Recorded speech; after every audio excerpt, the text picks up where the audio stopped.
अस्सलाम वालेकुम नाज़रीन। अल्लाह ताला से ये उम्मीद करता हूँ कि अल्लाह ताला ने आपको जहाँ पर भी रखा होगा अपने हिफ्ज़ अमान में रखा होगा। नाज़रीन, मैं आज आपको जो है ना टीपू ट्रकांवाला और गोगी भट्ट तीफी भट्ट ग्रुप की जो दुश्मनी है ना, इस सारी दुश्मनी के ऊपर आज तक की जो पेश रफ्त, अभी तक ये दुश्मनी कहाँ तक पहुँच चुकी है, कितने अफराद को जो है निगल चुकी है, इस आग के लावे में कौन कौन से ख़ानदान मुतासर हुए, इस गैंग वॉर को गैंग्स वॉर का नाम क्यों दिया गया, कौन कौन से किरदार किस तरह से स्टोरी में एंटर होते हैं और उनका अंजाम क्या होता है।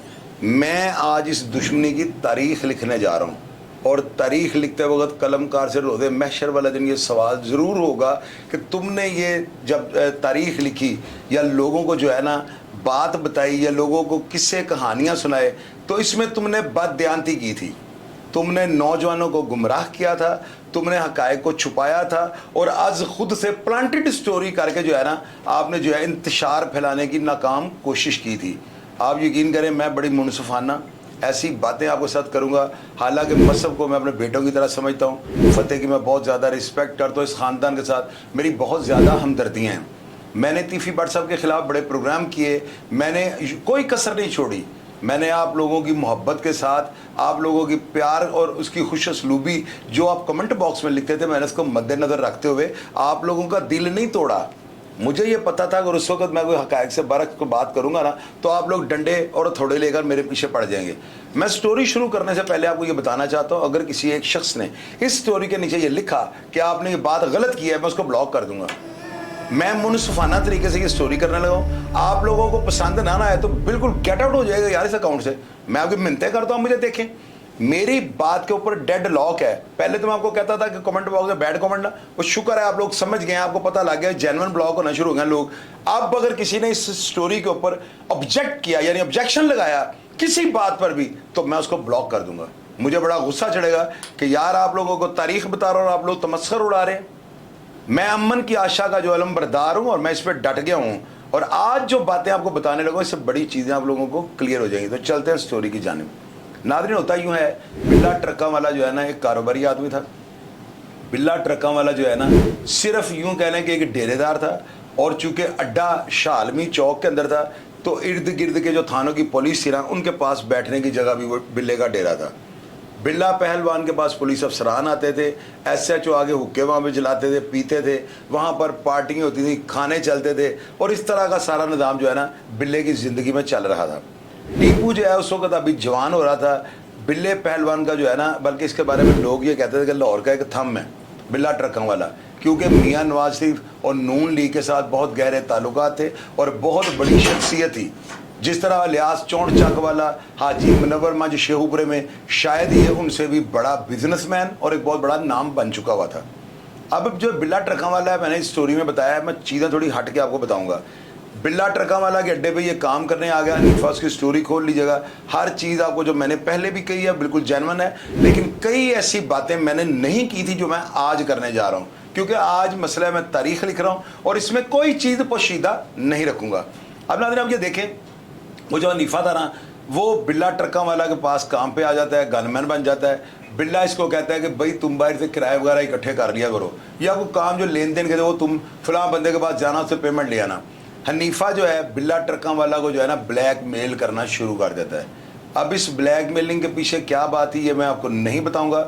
मेरा ये हक बनता है कि जिस बात से इंतशार फैले मैं वो बातें ना करूँ। इशारा तो मैं आपको बता दूंगा, आप अपने ज़हन से अगर सोचेंगे तो आप बात की तह तक पहुँच जाएंगे। हनीफा जब जेल के अंदर था तो मुझे ये बातें सुनाता था कि शाहिद साहब आपको नहीं पता मैंने लाहौर के थम घेरने हैं, जिसके प्रोग्राम से मैं बातें बता चुका हूँ और उस वक्त आज भी जिंदा था। मैंने ये सारी बातें आपसे क्यों की? उस वक्त जेल के अंदर नदीमान किट्टू, नासिर मिठू DSP के छोटे भाई 302 के केस में अंदर थे, आसफ छांगा अंदर था, मीना दी खुई वाला, चंद पहलवान अंदर था, पतो खान जिस वक्त फरार है, मफरूर है, उसकी तस्वीर भी मैंने लगा दी है, ये भी जेल के अंदर मौजूद था। और हनीफा उस टाइम पे जो है ना पतो खान के साथ बंद हुआ है चंद दिन के लिए। उसके बाद 15-20 दिन के बाद ये चंद पहलवान के बाद 6 बैरक में चले जाता है, जबकि पतो वगैरह हमारी 5 बैरक के नीचे वाली 3 नंबर चक्की में बंद होते थे। हनीफे के साथ मेरा बड़ा गहरा ताल्लुक बन गया हुआ था। वो यूं समझ लें कि जेल के अंदर मैं वाहद बंदा था जिसके साथ वो टलाई यानी कि वॉक करता था। मेरे से वो बातें करता रहता था। मैंने इसके प्रोग्राम में आपको बताया कि ये जो है ना बदतमीज़ आदमी था, मैं आज भी इस बात पर कायम हूँ। हनीफा जो है ना बड़े मगरूर अल्फाज बोलता था, मुझे ये कहता था बाहर जाकर मैं थम लाहौर दे डेग रहे ने। मैं इसका जब बार बार पूछता तो एक दिन से मुझे बताया, कहता बिल्ले पढ़ाने में बाहर जाकर मार देना। मैंने कहा वो क्यों? कहता वो इसलिए कि इन्हें साढ़े तो केस नहीं मुकवाया, अपने पुत्र को क्लियर करवा लिया। इस चीज़ का उसको रंज था। और आप देखें कि मुझे अंदर, मैंने इसको पूछा आंख लाल क्यों करते हो, तो ये मुझे कहता था कि जब बदीद होना हो तो मैं दूसरी को बंद कर लूँगा। फिल्मी टाइप इनके डायलॉग थे इसके, और बड़ा तकब्बुर और गुरूर वाला ये आदमी था। मैंने ये भी बताया कि जेल के अंदर इसे एक बंदे को कहा फाड़ ले हो, तो पिस्तौलें रख के उसको अंदर ले आए। जेल के अंदर ड्यूटी के अंदर पिस्तौलें निकाली हैं जक्की वगैरह ने। तो निफो कहता पुरान जी दसों उठा दिए, वो लिहाज गुजर समय के बंदे को अंदर ले आए। अब जेल के अंदर इसके बंदे असला लेकर आ जाते हैं, और यूसुफ गौरी वहाँ पे डिप्टी सुपरिटेंडेंट थे और चौधरी अफजल गुजर वहाँ पे सुपरिटेंडेंट थे। ये इस चीज़ के विटनेस हैं। वो बंदे जो है ना अंदर पिस्टल लेकर आते हैं, और उसके बाद जो है ना निफागदा नहीं छाड़ दिया, वो नहीं है उसको छोड़ देते हैं। जैसे कोई एक बंदा को इंग्लिश फिल्म की, कोई रॉबर्ट डिनेरो की कोई फिल्म चल रही है और वो जेल के अंदर ये ऑर्डर कर रहा है, ये बातें अकल नहीं तस्लीम करती। हनीफा पूरे जोरों के अंदर हुआ है। अब इन्हीं जोरों में जो आ गया ना, मुझे उसने बात बताई, मुझे इसने ना बिल्ला ट्रक वाला पर हूँ के ऊपर कुछ ऐसे इल्ज़ामात लगाए कि जी मैं उनको जो है ना, यानी कि मैं उनकी कुछ ऐसी बातों का राजदार था। इस वजह से जो है ना मैं अपना हक समझता था उसको ब्लैकमेल करना, या उनसे जो है ना बता टाइप लेना। टाइप बता कह लें आप, ये बाहर से आते थे और आगे मुंशी को हिसाब देते थे और साथ ये 20-30 हज़ार का कपड़ा मार जाते थे। उस वक्त इतने पैसे इनको चाहिए होते थे। तो मुंशी ने जब इनको पूछना तो आगे से कहना पढ़वान ने कह दिया वाह पर आई सी, यानी कि ये इस तरह ब्लैकमेल करना शुरू करता है। बिल्ला इनसे मुतनफ़र हो जाता है, जिसकी वजह से वो इनकी पैरवाई नहीं करता जो अकबरी मंडी में कत्ल होता है। अब बातों की तरफ मैं निकल जाऊंगा, बातें लंबी हो जाएंगी। मुख्तसरन आपको ये बता रहा हूँ कि हनीफा जो है ना बिल्ला ट्रक्का वाला की, उस वक्त वो जिंदा थे, अंदर जेल के अंदर ही उसके ऊपर बहुत सख्त इल्ज़ामात लगाता था, और इस तरह की वो बातें थी कि मैं बता ही नहीं सकता। अब पता नहीं वो झूठी थी सच्ची थी, और मरने वाले मर गए, मैं अब उनकी ज़ातों पर कीचड़ उछालूँ।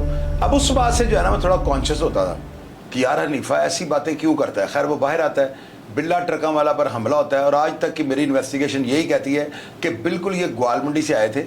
यानी इन्होंने हमला जब किया है ना, तो जाहिर है कि शदरे से ये रैफले और क्लाशनकोफे लेकर नहीं आ सकते थे।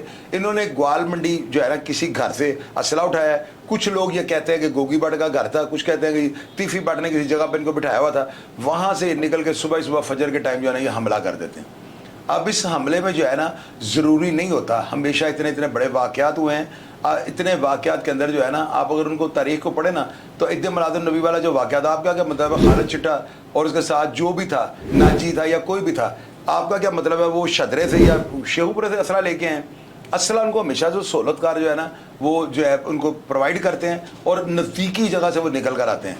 इसके लिए इतने बड़े वाक़े के लिए नज़दीक एक जगह होनी बहुत ज़रूरी होती है। अब नाज़रीन आप ये देखें कि वो बिल्ला ट्रका वाला पर हमला होता है, और उस हमले में जो है ना मेरे ज़राए मुझे यही कहते हैं कि तीफी भट्ट या गोगी भट्ट ने ये बंदे उनके घरों से निकल के आए थे। अब इस हमले में जो था ना शादा लंबा था। अब इस हमले के अंदर एक ना उसका नाम है फरीदी, और फरीदी उसको कहते हैं, वो अभी भी जिंदा है। और 2 अफराद और जो थे ना वो इस हमले के अंदर थे। ना इसके अंदर हनीफा था, ना इसके अंदर बाबा था, और ना ही और जो बीदियाँ वगैरह का नाम है कोई भी नहीं था। इन चारों ने आगे हमला किया, और इस हमले के अंदर जो है ना वो बिल्ले ट्रका वाले को जाँ बहाक कर देते हैं। FIR रूटीन के मुताबिक दर्ज हो गई, उसमें सब ये नाम आ गए। अब उनका क्या बना ये सब आप मेरे प्रोग्राम्स को खोल के देख लें, हर चीज़ मैंने आपके आगे रख दी है। अब आते हैं टीपू की तरफ ना।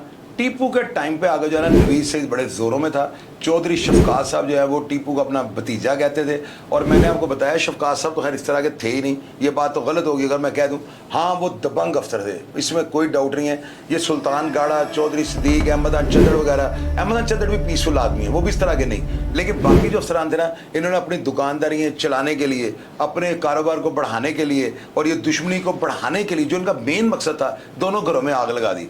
जो बातें आपको मैंने की थी कि इनकी ख़वातीन को पुलिस से उठाया और उनकी छतरोल की, देख लें वही बातें जो है ना अतीक सिंधु साहब ने की हैं कि ये पर्चे जो है ना चौधरी शफकात साहब अपनी अना की खातर, इसमें करप्शन में मैलाफाइडी नहीं हो सकती, उन्होंने अपनी अना की खातर, क्योंकि टीपू को भतीजा कहते थे, उन्होंने जो है ना वो ऐवान अदल वाली FIR में बग्गे का, आफत बॉक्सर का, उसके अंदर गोगी और तीफी का नाम डलवा दिया। हालांकि ये ऐवान अदल वाला वाक़या क्या है ये बात आपको मैं बताने लगा हूँ। आप लोगों ने इस बात के बाद इसके ऊपर डेड लॉक रखना है। इस बात पे कोई बंदा मुझे कमेंट करेगा मैं उसको ब्लॉक कर दूंगा। تو آپ کو اگلے حصے میں یہ میں بتاؤں گا کہ یہ افغان عدل والا واقعہ جو ہوا ہے اس کے پیچھے کی محرکات کیا تھیں. تو اگلی قسط کا آپ انتظار کریں, انشاءاللہ 2 گھنٹے کے بعد اپلوڈ ہوگی, آپ اس کو بھی دیکھیے گا. لیکن آپ اگر ثبوت کے بغیر بات کریں گے تو میں آپ کو بلاک کر دوں گا. اپنا ڈھیر سارا خیال رکھیے گا جی. پاکستان زندہ باد.